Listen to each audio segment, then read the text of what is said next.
So no Jason tonight, huh? No, he's feeling under the weather. Under the weather and other things. Good. So I think I will be kicking it off like a grand and glorious football game that nobody knows who wins in the end, because that doesn't really matter. It's all a question of, was the game well played? There you go. So there you go. Which Leave I it watched all in the the pit. Seahawks yesterday, and that was clearly the case there. Josh, you are the opening ceremony for us to invite us into not encounters with silence, but in celebrations of grand music. Okay, well, here's a little offering about grief and prayer. Okay. Hard to believe I won't see you again. We were just fighting when winter began. The coldness of our words competing with the wind from the north. Still they make me shiver, but in a very different way. The pages of the calendar kept turning away. I have some better words now, but it's too late to say them to you. My dream of all dreams and my hope of all hopes is only to tell you and make sure you know how much I love you and how much I always did. And yes, I know you love me, I can see it in your eyes. And it was in your struggle, and it was in your mind, and it was in the smile you gave me when I was a kid. Feels like understands, and now my only chance to you is through my prayer. I only wanted to tell you I care. Every night after and every day since, I find myself crying when the memory hits. Sometimes it knocks me down, sometimes I can just put it away, down in my mind where I don't care to go. The pain of a lesson is letting me know, if you have love in your heart, let it show while you can. Feels like no one understands, and now my only chance to talk to you is through my prayer. I only wanted to tell you I care. I only wanted to tell you I need thee every hour. Most gracious Lord, no tender voice like thine can peace afford. I need thee, I need thee. Every hour I need thee. Bless me now, my Savior. I come to. I need thee every hour. Stay thou near. Temptations lose their power when thou. I need thee. I need thee. Every hour I need thee. Bless me now, my Savior. I come to thee. I need thee every hour. In joy or pain, come quickly and abide, or life is vain. I need thee every hour I need thee. Bless me now, my Savior. I come to thee. Bless me now, my Savior. I come. Well done, Josh. So Josh, I wonder if you could just start off by telling us, we're reading Encounters with Silence, and every week you sit and you listen, and I assume you hear the songs that come to you. Can you just tell us maybe generally how you do that, and maybe what brought you to that song to live into this night and this moment? Good question. Yeah, I mean, usually it's some form of prayer and meditation that a phrase or a verse or a motive experience kind of bubbles up to the surface. And this week we are reading the chapters, The God of Life and God of My Brothers. The first one is, he has this image in the beginning of the chapter of, in my own words, the march of time, right? We're heading in one direction, and every now and then he looks over his shoulder and people are just peeling off and fading into the darkness without even waving goodbye. And for me, there's a motif in each one of these chapters. And that is as if I'm overhearing Ronner during prayer and he's vocalizing his struggles, his challenges and belief. Why does God do things the way God does them? And then it turns the corner and he rests in God's presence. And so the song about grief, in the song was communicated that there's this finality to death, that the only way I can talk to you now is through my prayers. And I don't believe that's true theologically. But I think the pain of that experience, that ache in your soul, Ronner says that for people that we love, there is no replacing them, right? You may come to a new stage in your grief, but a piece of your heart is forever gone with that person. And so you feel the ache of that soul. And Ronner does something about how he enters into that experience. And I think Chris would be a better person to give voice to that. Well, we're going to have Chris talk about that too, but I wanted to hear what it was that you brought. And in the second song was just, the idea that being constantly in prayer, right? The passage from Thessalonians, the Jesus prayer from Way of the Pilgrim was, that we are going to find our peace and our ability to communicate with others and our life in Christ's life by being people of prayer. So that grief and prayer were what I was thinking this week. Good. Okay. Well, thank you for that. Good. So, Chris, I don't think we've spent any time unpacking the word encounter and silence. And I'm always just fascinated by all that's packed into a word and how quickly we read over them and maybe miss that there's already something it's intending to pique something in us. Mm-hmm. And sometimes to go back and to be able to just say,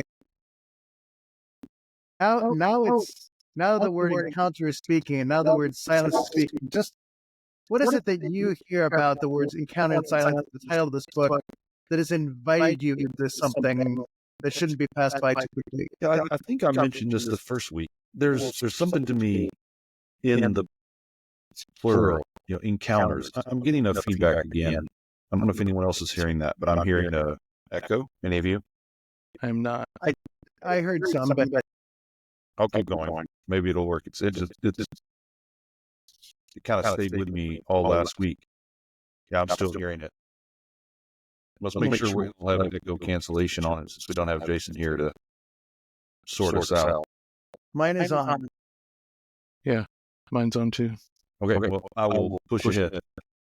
I think there's something to me about the plural encounters, right? That there's not a singular experience. It is, I don't know that this matters for Ronner at all, but it does make a difference to me that he's talking about encounter and not just experience. Encounter, I think, is personal in a way. It's a kind of face-to-face exchange, something personal in the language of encounter as something distinct from experience, which, at least in the way I hear it, is a broader term that enfolds more than face-to-face engagement or exchange. And then that these are encounters with silence is, and here I think I'm getting at what concerns Ronner, how to know God as God is and not just in what God is doing for me. So I think if I'm right to hear something personal in the language of encounter, we would think that requires the breaking of silence, right? That in order to have an encounter, the silence has to be broken. You might experience silence in the way that I'm using the word experience, but how would you encounter it? How do you have a personal communion with that which remains still and unspeaking? And I think that gets at something Ronner is always wrestling with in his work. He is, I don't think worried or afraid, but he is aware that so much of what we think of as our experience of God is really a projection of our own interior life. And he's constantly questioning that in himself, that he doesn't want to be looking in a mirror or be in a hall of mirrors and to be saying that he's knowing God. And I don't think it's obsessive. I think there is a kind of obsessiveness to some of our fears about knowing God. We can be, that's another form of self-absorption. And I don't think that's what it is in Ronner. I think there's a kind of sanctifying work taking place in him that he's letting us eavesdrop on as he's grappling with whether or not this is just projection, just wish fulfillment. Right. And so we're in Advent now, which every year we repeat Advent, and we have words of Advent for candles, and we talk about the speaking of prophets and angels, and yeah, there's a lot of speaking going on. So Todd, I'm wondering, when you think about your churches, if you said this year we're going to think differently about Advent, and so yes, those voices are there. And the first chapter on the God of the living, which it's a lot to do with the God of the dead at some level, or the past, or however you want. How do you see Ronner helping you to lead the people who you sit with to look afresh at Advent through that lens? Well, I might have to do what I had to realize was going on as I was reading Ronner from the beginning, and that is probably lead or suggest that we listen to what's being said, who's saying it, more of a contextual sort of emphasis. Because I found myself after reading the last 4 chapters and technologically absent last week, but I listened in, and it dawned on me that we all can fall prey to reading another through our own. I used it. I wrote a little bit up about it today. We all can hear someone else through our own voice, and what I mean by that is that. So I wrestled with Rotter those opening couple of sessions, largely because I think I was listening to what Ronner was saying through the way I might say it, and I found the common language a little bit difficult to grasp, because where he might use a particular euphemism or word picture, it wasn't familiar to me in that way. And so I was intruding into his text in a way that I realized I wasn't paying attention as carefully to what he was saying as much as what I really felt like I was hearing him say. And I know that's a fine line, but I do think that, and I'm careful to use this, but I do think interpretation goes all the way down. And I think when we listen to someone else, if we don't take stock of even the little we could know about them, we will force them to say things, or we will hear what's being said. So I think that happens in Advent a lot. And so I think, for instance, I've talked to Jason a bit about it from time to time, that you can't recreate Luke 1 and 2. I mean, it's not possible. Sure, I can draw people into the narrative, but to try to pretend as though Jesus hasn't yet come and try to help those there try to grasp what it might have been like, it's just not real. It's not realistic. And so really, since Advent really is about living between the first and the second, then maybe hearing the prophets through where we are in that interim becomes the better place to hear the narrative between time, if you will, or maybe settle in. Wasn't it Bart who said Advent is the time of the church? And so I think that's probably where I would try to take the description of losing people along the way and the encounter with death and the darkness that can be felt in those ways, and the sense of absent and the wonder of when will the promise be fulfilled, that those who are gone, I've said before, we will see them again, but it's like, a perpetual delay. And so I think maybe trying to find a way not to intrude on the text or on the season in a way that we can hear more clearly what it means that God is with us. Marty, I think 2 ways that stand out to me to help our people in some way is the same thing that helps me. And that is, one, I think a courageous honesty. I was talking to Todd earlier in the day, and I said, the whole book's been a pleasurable experience for me, but in reading the last 2 chapters, I told Todd I had the experience of, felt like Ronner was reading my mail. because he's so honest and he's sharing that. So I think there's something to modeling that, to give people permission to express our fears and our condition. And then I think there's something else, is that if Chris was saying that Ronner is struggling with saying, am I wrestling with just projection, screaming into the void? I really want to get at who God is without just projecting my idea of who God is. There was something that Bart said about the beginning of Luke this last week, and that is in Mary's response with the angel.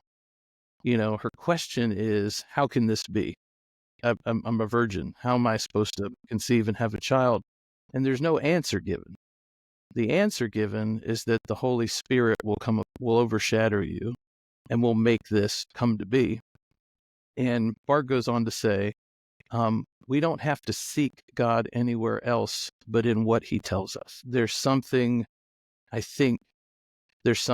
I'll express it inarticulately, but there's something to resting in revelation. In my tradition, and we didn't make up these words, but it's in our communion liturgy, we say God promises to always be with us in the power of your word and Holy Spirit. And, God has said, you are forgiven. You are mine. You are beloved. I am making all things new, right? It is enough to say, God said it, and I trust it to be true. There's a lot that I don't understand, but God has proven to be a trustworthy character, and I don't need to. It's okay to search and to ask questions, but I don't need to seek God anywhere else but then in what he tells us. Good.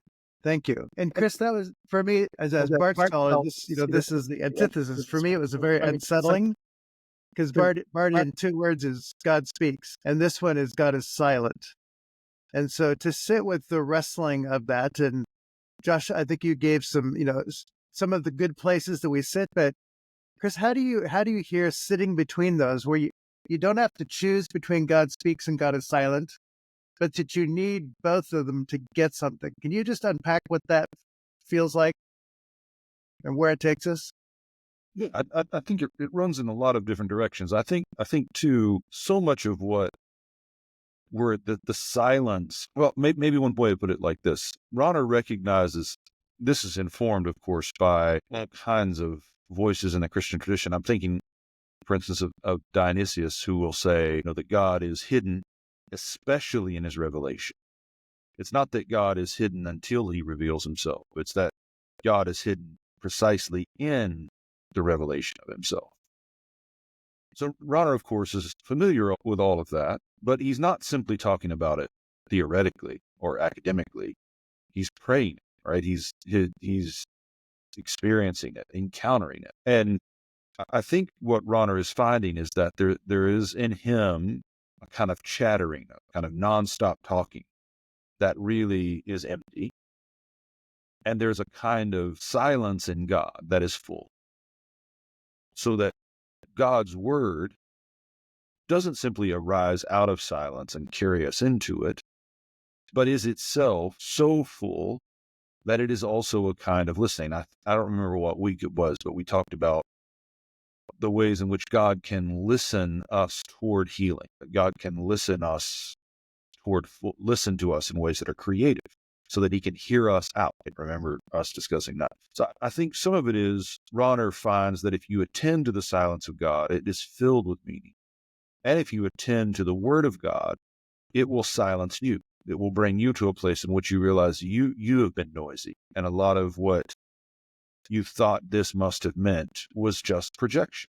So I definitely do not think, Ronner, again, remember, this is the man whose probably most famous line is, a Christian of the future will be a mystic or not a Christian at all, right? It has to experience something of God. And these are prayers. It's really important. And this is to Todd's point. If we didn't know Ronner, if we didn't know his story, if we didn't have a sense of his larger work, we might take these words about silence and death and the experience of loneliness or absence or loss and hear despair in them. But that really isn't what these are. He's bearing witness to something that is difficult, and for some very difficult, but it's not in any way a kind of despair or counsel of resignation.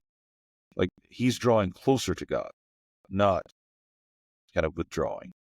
And I think that's clear, but it can get lost if we, as Todd was saying, if we intrude on him, or if we expect to hear him speaking in someone else's voice, using someone else's language, ours or whomever's. And we've just been through All Saints' Day, which in a sense, this chapter, the God of the living, in a sense is the God of the dead, but it's not dead and gone quite.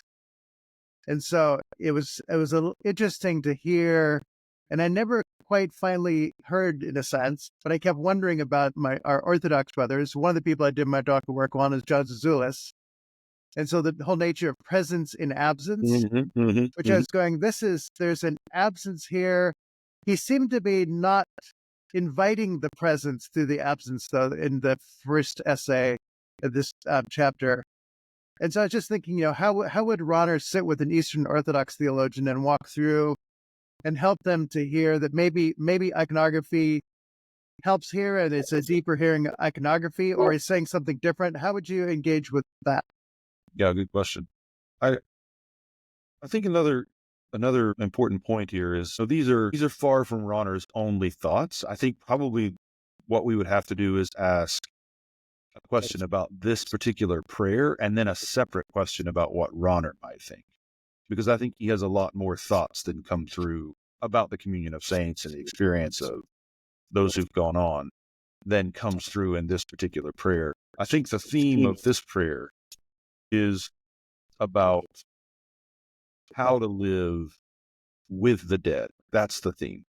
What do we do when some of those we love go on before us? And as is often the case with Ronner, he wants to deny himself any kind of cheap comfort or consolation. So I do think that with Ronner, if we step back and ask, what does he think about communion of the saints? He has a very strong doctrine of the communion of saints. I mean, I know I've mentioned in one of these sessions about his prayer to St. Thomas Aquinas, right? So he has a sense of that. I mean, he is a good Catholic in that way, but he's taking the long, slow road to it, and he's requiring us to kind of have all of these stops along the way. And in that sense, he is deeply Ignatian. He's requiring us to imaginatively undergo what is in front of us. And in this prayer, what he's putting in front of us is the absence and the loss, and not rushing to the next station on the way, like letting ourselves kind of bed down there for the night and feel that. And I do think other prayers and sermons and essays, so he will give us a much different sense. But this prayer puts us there in a place that's pretty cold and dark, remote, but it is a station. It's a station on the way, no more and no less than that. And I think if we hear the prayer in those terms, it makes a better sense, right, than as a compacted theology of the saints. Because that's what it is. I don't think it's a kind of, here's everything I really think about the communion compressed into a prayer. It's more, here's an aspect of my experience that I'm trying to name before God. Yeah, this feels more like Jacob on, at the river Jabbok, or Elijah on his way to the broom tree. With Jacob, there's a dawn that's going to be heralded, and there's a intimation of that in the end of the chapter, but there's much more weight in the spending the cold night with a rock as your pillow. Mm-hmm.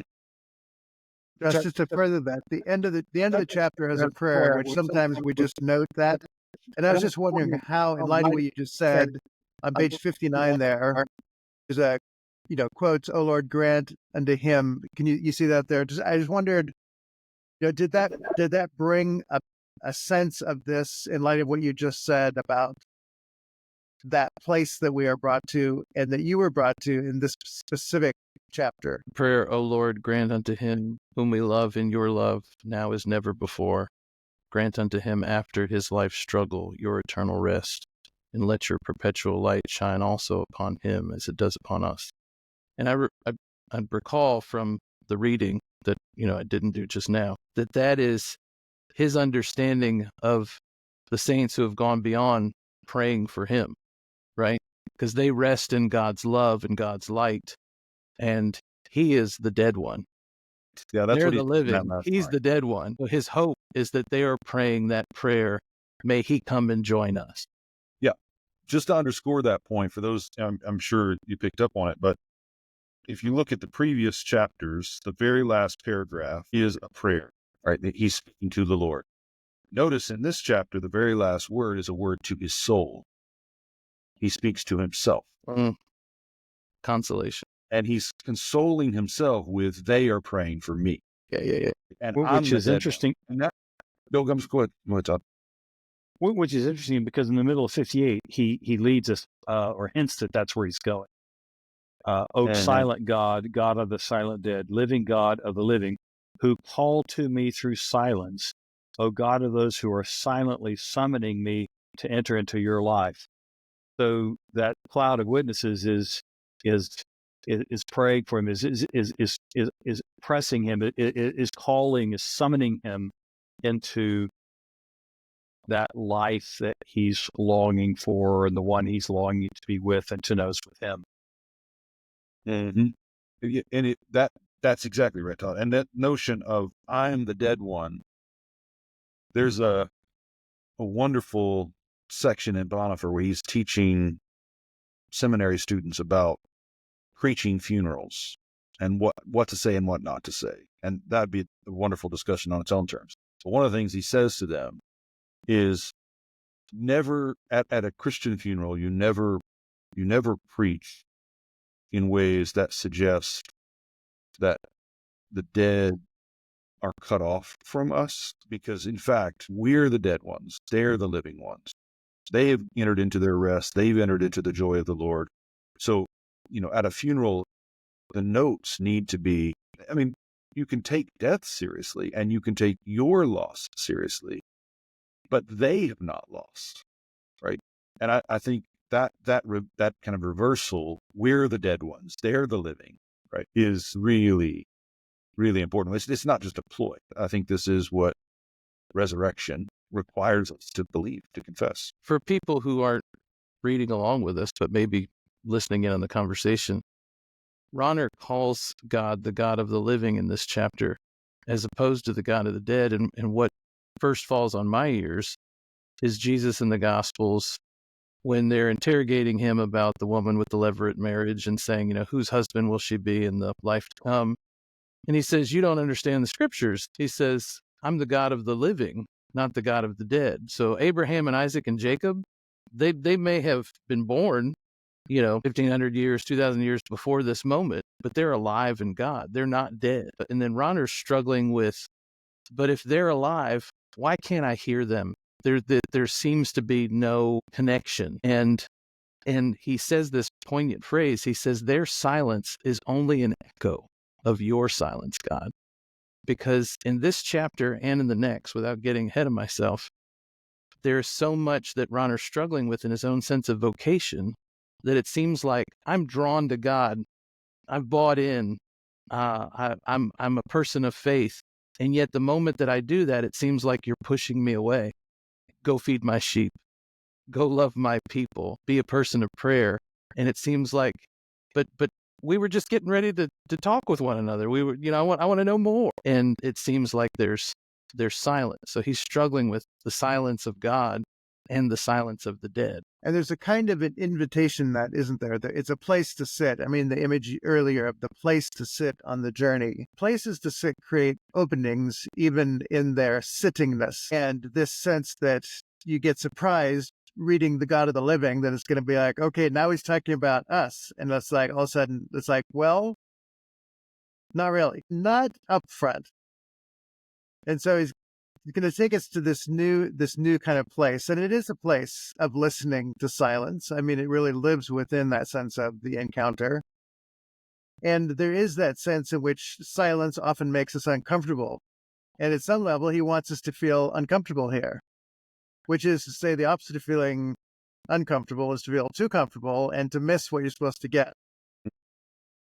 Right? Yes. So in a sense, you could say this is a waking up to the loudness of silence when it stirs you from your sleep to recognize the value of the silence. Wake up, O sleeper. Yeah, again, to talk about at least a hint at the next chapter, I think there's something he gives voice to there in saying that, like, you get the picture of him being involved in visitation or just encounters in the community, right? He's seeing his people, and he's been shaken by the silence and wants to speak out of that with other people. And there's so many people who are quieting themselves by making little of big sins in their lives and making big of trivial things in their lives. And it seems like we can never get his desire is to get to the heart of the matter, right? Let's have these deep conversations and let's talk about life. And it's like, hey, preacher, did you see that ball game? Let's spend all the time talking about that and not, I was in prayer and it seems like I was shooting arrows into the sky and it's silence. And what do I do with that? Yeah. Yeah. And this next chapter is called God of My Brothers. So we've moved from God of the living to God of my brothers, but it also is it's a chapter with another paradox, or maybe we could call it a paradox. So, Todd, did you get the paradox of this chapter? Did you sense the tension of the paradox that he wants us to live in this? Josh and I actually kind of texted a little bit when he was texting earlier, and I think that there is the tension. How much, if my memory, and I read it a couple times, the idea that our satisfaction is determined by how our brothers view us, how we sit with them, and how they think about us, and then realizing that may not be the source of the sort of encounter that we are really earnestly looking for. So I really found that it seemed like he hinted that there had been, like with all of us, a break or breach in, say, a relationship with a brother, and then says, when it comes to our encounter with the Lord, no matter how hard men try to break off relations with you, you are always present to them. So no matter what those brothers did or how they responded toward him, he needed to always be present to them. So it seemed to be a bit of that tension there that, I feel like I've been, I don't want to say abandoned, but cut off. But even in being cut off, I need to be present. That seemed to be kind of the tension that was No, in my mind there. I think that's definitely there. Chris, there's a sense of seeking in here, and who's seeking who and how that seeking happens. Can you just unpack the paradox of seeking and what he's trying to get us here? Because he's really wrestling with that. How does that work out with people we call brothers and God and all that? Yes, and it is true. I mean, Ronner was in intense pain when these prayers were written. So, it's not something he's having to feign by any means. But there's a line, let me see if I can find it really quick, in this chapter. It's one of my favorite lines in the book, page 67. Where he's finally come to some kind of realization. As everyone knows, most of these prayers are questions. Like, I haven't counted them up, but it feels to me, reading them, as if there are more question marks than there are any other marks, commas, much less periods. Yeah. But occasionally, which goes to your point about questing and searching and seeking, being on the way, to go back to that image. But this is one of those places where he's come to some understanding. So on page 67, very middle of the page, so you haven't really sent me away from you. This is some of what he's felt.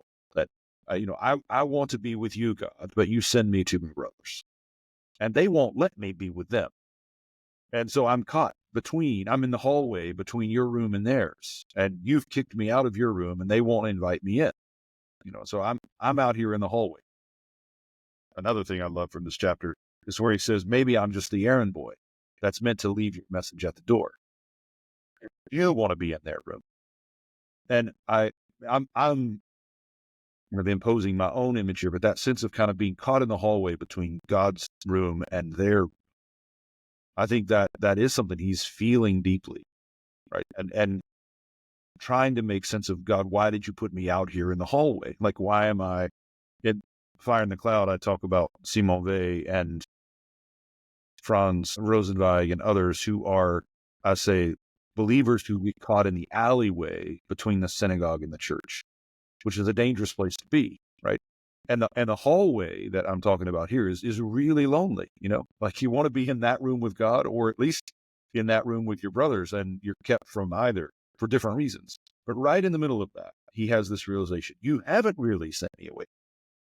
After all, when you assigned me the task of going out among men, you were only repeating to me your one and only commandment, to find my way home to you in love. Your one and only commandment, to find my way home to you in love. And it reminds me of the prodigal son story, the way that story actually ends. It doesn't quite end, the way that story breaks off, in which the younger son has come home, the party has started, the elder brother comes up, overhears that a party is happening, he's incensed. The father leaves the party and comes back out to the older son, who will not go in. But the younger son stays in and doesn't come out to his brother. And so in many ways, we've not gotten any closer to reconciliation. The younger son who went away has come home again, but now the older son who stayed home will not come all the way into the house. The brothers are still estranged from each other, and the father is caught between them. And when the story breaks off, what we're wanting, the resolution we're desiring, is somehow for the father to get both brothers in the same room, to make our way home to you in love. And that's what Ronner is learning. You sent me out here into the hallway because you don't want to be in that room alone. And you don't want to leave my brothers in their room alone. And you don't want me to be satisfied with being alone in the room with you without them. Or in the room with them without you. That's why you put me out here. And I think that realization, again, it's incredibly Christological. Like that, and I'm thinking here of Bart, whom I don't know terribly well, but one of the most famous passages in Bart about God's journey into the far country. Yes. Like this is the hallway, right? Like God is not going to be satisfied in his room when there are others across the hallway. And so part of us coming to be like God, the closer we get to him, the more likely we are to be drawn to those who are farthest from him. And that's what I think is playing out, not just in this chapter, but in this book. And that, I think, is truly a Ronerian theme. That's not just about these prayers. That's what's going to show up everywhere. The hallway between two rooms sounds very cruciform. Yes. Yeah. One of the things people read Bart wrongly is that they think Bart has answers. You've used the word quest and question, and I think to say Bart really wants us to be on the quest also, and to not feel, in a sense, that we've arrived somewhere. And so the sense of the quest is that we are on a journey, and the language of journey is that you don't get stuck somewhere. Right. So I think, as you in the opening comments talked about the nature of wanting us to not ever feel like we just get stuck with words and those things, that Bart uses a lot of words, many words, as does Ronner, but there is something about answers that tend to create walls. Oh, you think this? I disagree with you. And now we've got one brick in a wall, and then another, and then another. Whereas, in a sense, being on the quest at some level is being on the journey that is envisioned in the far country, Jesus going to the far country as God taking on human form. I don't know that anybody in the far country particularly would have recognized who this son was. Right. So there's a kind of the silence of not knowing. And there is a sense in which Bart sees all of us going into the not knowingness in the far country in the person of Christ, and that Christ embraces us in our not knowingness. And it's only in the not knowingness that it can be grace, actually, that begins to do something. And that's what Ronner, as you've stated here, and clearly for Bart also, he doesn't want us to think that we have found the way back home. And when people see the prodigal son in the far country repenting when he comes to himself, to say at some level that's the opposite of what Ronner is doing here. He's not coming to himself. There is a dying to self that is part of the shedding of the skins that are present here. And so in that place, there is an unburdening of what gets in the way of the quest. Without knowing it, the deeper sense of the son knew that there was a father who, in a sense, was his only hope, but he thought that he had to get there. Yeah, that's right. The parts that you're talking about at the end of the second chapter here, I think are pointing in that direction. You want to say some more about that? Yeah, no, I think that's exactly right. And if we take those phrases as guides, like coming to ourselves is necessary, but only in order to make the turn to go to our brothers. We can't make coming to, I mean, if you're out of your mind, that's not good. You need to be brought back to yourself. You know, if you're estranged from yourself, you need to be reconciled. But that's not the end of the journey. That's the beginning. So this sense of you can't die to self until you have a self to die to. And there is a work of God that brings us to ourselves. And that's the beginning of the turn that brings us out of ourselves, that the kenotic movement of Philippians 2, toward our brothers. But that movement has to itself be cruciform. And that's, I think, why Ronner is saying, I can't take a place in them that is yours. You have a place in them I'm not meant to intrude upon, to use Todd's word. And so that there is this delicate balance of, my life is not my own. I belong to my brothers, but I don't belong to them the way I belong to you exactly. And they don't belong to me at all.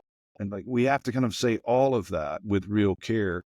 And I think if we shift from theological terms to psychological, we can see that there is a health here. Or to put it in another way, what Ronner is talking about really is, what does it look like to love deeply without becoming enmeshed or codependent on those we're caring for? That's not language native to what he's doing, but I think it resonates, right?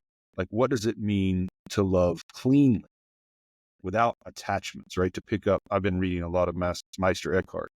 What does it mean to love without attachments, without clinging to people? How do we have open arms that embrace those who are suffering without possessing them, without clinging to them? And I think that's what Ronner is doing. Which a secure attachment is not clingy. It just knows the other well enough to not need to be clingy.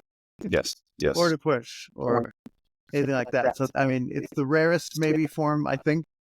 And most people who think that they're secure usually are lying to somebody, often to themselves. Mm-hmm. Yeah, I mean, before we move past that, I mean, I just think that like there's real profundity in that language of attachments, right? So, I mean, I think we all come into being attached to our mothers, like, literally. Yeah. You know, that umbilical cord, we aren't going to live without it. We aren't going to be formed without it. And then there comes a point at which that cord has to be cut, and then there are family ties. And at some point, those ties have to be, if not cut, untied. And we make other ties, right? Whether that's the tie of marriage or whatever else it may be. I mean, if we think of religion as binding, we have other ties that bind us. And so, I definitely do not think we want to simply cut all attachments. I think that's what evil does to us, right? Yeah. For all attachments, then we're just set adrift.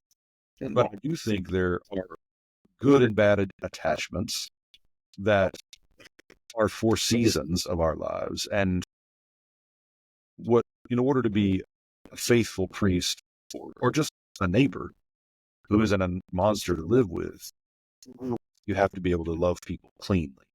And to me, loving cleanly means the right kind of attachment for the right amount of time. And the word that Bowen uses for that is differentiation, where you have the capacity to be connected to the other person because you recognize, acknowledge, and accept the other is different. So the day you come to your parents and say, "Hey, we're buying a new house," it's not the house you would buy, and you're going to think all kinds of things about why we shouldn't buy this house. We get that. We understand you. Thank you for loving us. And, if you're upset or angry, yep, we get that too. But, we're so glad that we can come to you and tell you this and let you know what we're feeling and that we know you. And the parents are then able to hear, yep, you're reading us. And yep, that isn't what we would do. And yep, but we're still connected or attached because we can acknowledge our differences and they don't need to divide us. Right. And that's what most people have a hard time doing with God. They think that they have to lose something of themselves and comply with the other in a way that doesn't say, yep, that God looks at you and says, yep, you are not me. I wouldn't make that choice, but I get why you're doing that. And I love you anyway. And I'm not going anywhere. Right. So yeah, I think there's all kinds of moving past a sense of faith being having to lose yourself, when in fact, maybe it's finding yourself with a boldness that knows that you are loved by and love the other enough that you know that the relationship will endure as you grow in the person who you are. So one of the things I'd love to hear anybody speak to is just, he does some really interesting stuff with the concept of complaining in this section. So just what you saw about the nature of the life of self-discovery around listening to complaints. Did that stand out to anybody? I mean, the first thing that comes to mind when you mention that is that he realizes as he's complaining about his brethren, he realizes he's doing the same thing. He's standing in the same position before God. Yeah, that's the section I've marked up too. It's on page 64. When I complain to you of the heavy burden of my vocation, I know that I'm acting exactly like those about whom I have just been complaining. That's right. And so where does that take him? What's the journey that opens up for him? Because most of us don't like to acknowledge complaints, much less learn from them. So he's opening something up for us here that I think could be helpful. Yeah, I mean, this is probably too obvious really to say, but I think there are two terrible mistakes to make with complaining. One of them is to never voice them, which is a sign that you're afraid to own what you're feeling and thinking because you don't trust the relationship enough to say it. That's a bad form of dishonesty. Yes. And the other is to sit at the end of encounter. There's that, I've just forgotten his name, but the novelist who wrote Lord of the Flies, Golding, I think is his name, William Golding. He has a little essay, and in it he talks about the difference between asking Pilate's question, what is truth, at the beginning of a conversation or at the end of it. It says if you ask that question at the beginning of a conversation, it's the beginning of wisdom. If you ask that question at the end, you're in despair. And I think there's a way in which complaint can be the beginning of intimacy and can be the beginning of prayer. Prayer, I don't think complaining is praying, but it's moving in that direction if you'll let it be. But if you've prayed and you end with complaining, like it's a sign that something has gone wrong. And thankfully, Ronner doesn't end with that, right? And what keeps him moving is something he says later on that page. Your heart is bigger than ours. Your heart is bigger than ours. And he's already made the point that my heart is really no different than yours. So he doesn't say your heart is bigger than mine and mine is bigger than theirs. It's your heart is bigger than ours. And I think that shows his solidarity. It shows that he's willing to voice those complaints, but he understands that it all looks different to God because God's heart's bigger than ours. Yeah. Gottman in his 4 Horsemen of the Apocalypse, the first one is basically criticizing or complaining. And to catch it there is to see an issue. There's an issue here that we have. And as you just said, you have a possibility to engage in a conversation of intimacy of this isn't working for me. Left unattended, it moves to contempt. And now it's the person and not the issue. And so at that point, I think that's the attempt to move away from for Ronner here. And beyond that is stonewalling. Well, if you're not going to be there for me, then I'm going to defend myself from you. And ultimately, a cutting off, which obviously that's not where Ronner is taking us. And so in a sense to say there is a therapeutic dimension to the ability to have the complaint that is here, that is part of the process of being honest with self and with the other, and to recognize that people lie because they're afraid of what will happen if the truth is told. But it's what they make up in their minds of what will happen if the truth is told. It's not actually what will happen. To say there is a truth telling in this chapter that I think is an invitation to prayer that isn't afraid to put it all out on the table. And there is a sense of the advent of the Christ child who comes into a place where he's telling shepherds and rejects and the outcasts to come. He's putting himself in the most vulnerable places that somehow our humanity can see that it is not able to be complained about. But why'd you have to do that, God? Why'd you have to send that kind of person in that kind of place with those kind of people. And it does something quite turning the table, so to speak, that Jesus moves into our humanity in that way. As somebody once said, when you lift up Jesus as a male being somehow superior to you, you've missed that in every other case, Jesus is born as a bastard in an outback place. Why wouldn't we say that being born as a male is also choosing the lowest that could be chosen and takes away our complaint instead of somehow establishing authority for maleness, which I thought it's an insightful kind of thing. That is, again, just the breaking down of our concepts of power and authority in a way that you started this section talking about, Ronner wanting to break down those things in us. So that's right. Go ahead. That's right. And it's that goes right to the heart. I was just listening today. I listen to the Rest is History podcast. It's pretty well known now. And they were talking about the history of cities and civilization.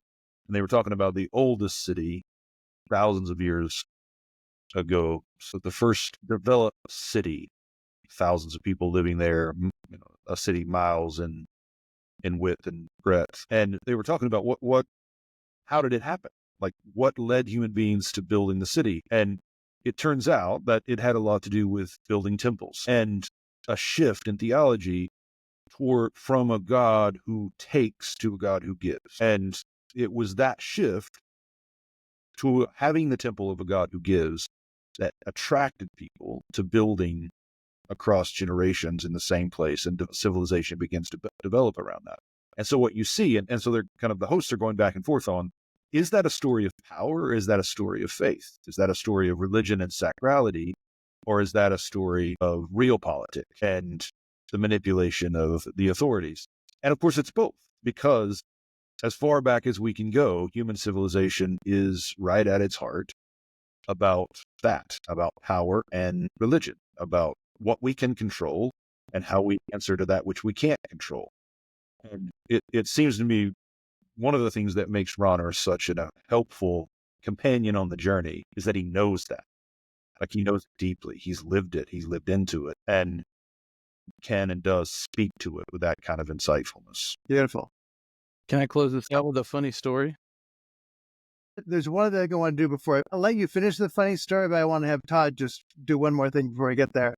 So Jeremy Bigby does Theology Through the Arts said that most symphonies and all that are one long journey. We're starting with a chord, taking you through tensions and highs and lows. And when you get to the end, because there's a particular chord that when you get there, you know that you have found home. And so I just wondered, when you got to the last two words of this second essay, what was there about those last two words that maybe made it feel that way for you? In fact, I was just going to, draw attention to that last little bit, 4 lines on page 68. Yeah, the Spirit told me you wanted to do that, so I'm just passing. Good. And I think that, all that we've ranged through in both these chapters is this recognition that when Chris has pointed out that this is about encounters, and so we're encountering and we want to encounter God, and we want to know and be known, that all this complaining and the fear of the loss of those who have died, once we recognize that we've been united with you, O God of my brothers, I shall really be able to be a brother to them. I shall be able to help them in the one thing that is really necessary, finding you. And in those last two words, it isn't so much as, I don't think, saying, let's ignore these personal realities as much as let's grow in the midst of those realities. That what I'm being drawn into is a particular kind of relationship that I find gratifying, satisfying, and fulfilling, and my brothers need to know that as well. Beautiful. Good. So, Homo Ludens, we are made for play. That's Joseph Hunsing, as we are playful creatures. So let us have your comedic story be our final prayer with love.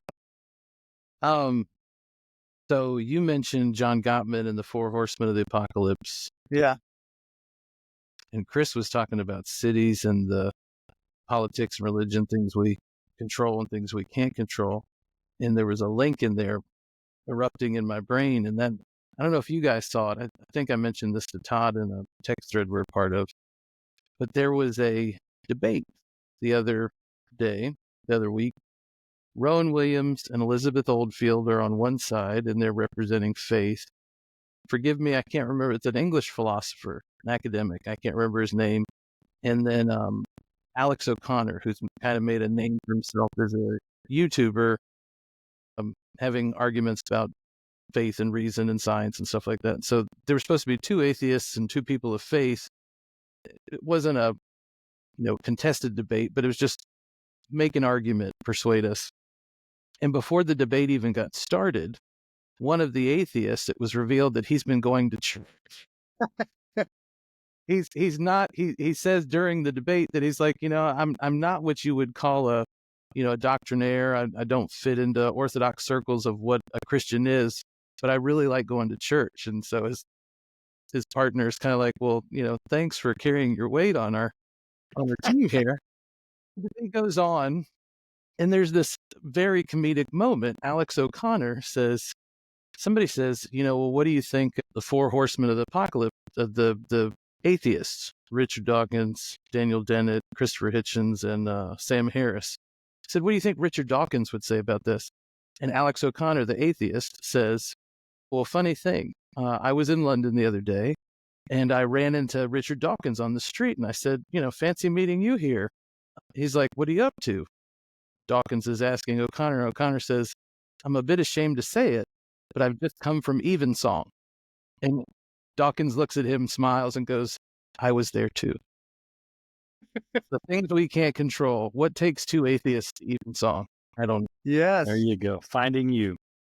Sublime Compline, the end of the You'll week. be found by you. Yes.